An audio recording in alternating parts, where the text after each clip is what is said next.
Rodney started with the fire department in the early 70s.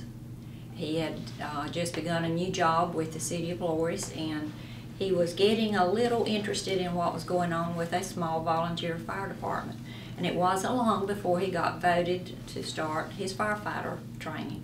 And that started a career that had spanned for 40 years.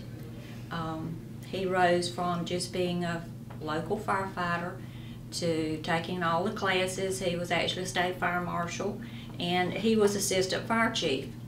The reason he always had to stay assistant, and it didn't matter, because he was already a department head with the city of Loris, and he was not allowed to be two department heads in the same municipality.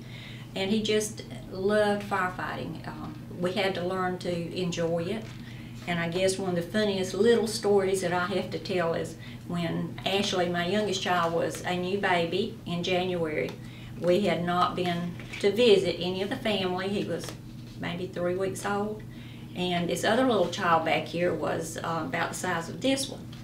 And we started to make a nice little visit to my aunt to show the baby off. We stopped to get Pampers on Main Street in Loris, and I was paying for the diapers, and all of a sudden Rodney comes running in the door, throws the baby in my arms, and leaves Cole beside me and said, "I have a fire call." And he ran on foot all the way to the fire station. So needless to say, that was the end of our first visit with the new baby. I took my little children and we went back home. So we learned early on that firefighting was very close to his heart, and it came in front of a lot of things that maybe we thought he should do, but we learned to respect it as time went by. I was on the fire department with my dad for 10 years. Decided to become a cop instead, but I was a volunteer at his department. Was an EMT fireman there at 18. Saw a lot of people coming in and out of the department. A lot of career guys that went to the county in that area. During his funeral, one of the guys spoke up and said, how many departments do you see, how many guys rise to the rank of lieutenant, captain, and battalion chief in a county that come from the department where he was a leader at? And that was a lot to say about his leadership. One thing I said about an area, when calls would go out, third due areas, we would hear wrecks or go out where people were trapped. Some of the volunteer departments wouldn't get out, maybe because of time or whatever. And he would look up and say, "Let's go, that's somebody's family, hurt or dying. Even though it's not in our area, let's go."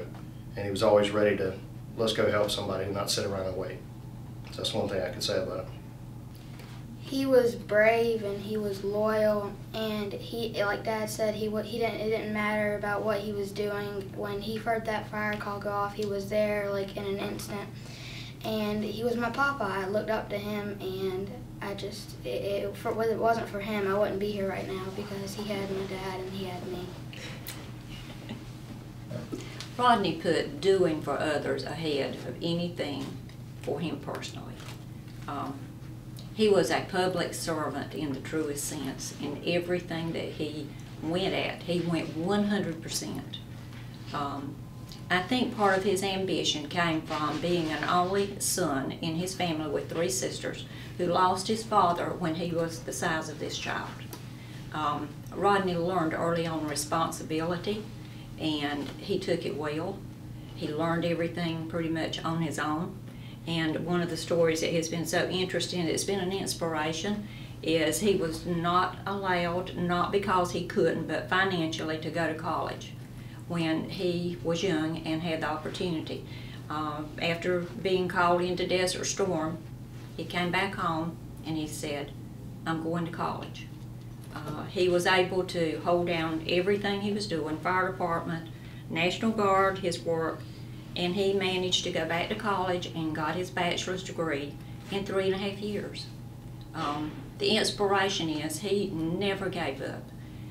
The fact that he had a very, very serious heart condition never slowed him down. And he was an inspiration to the people that knew him.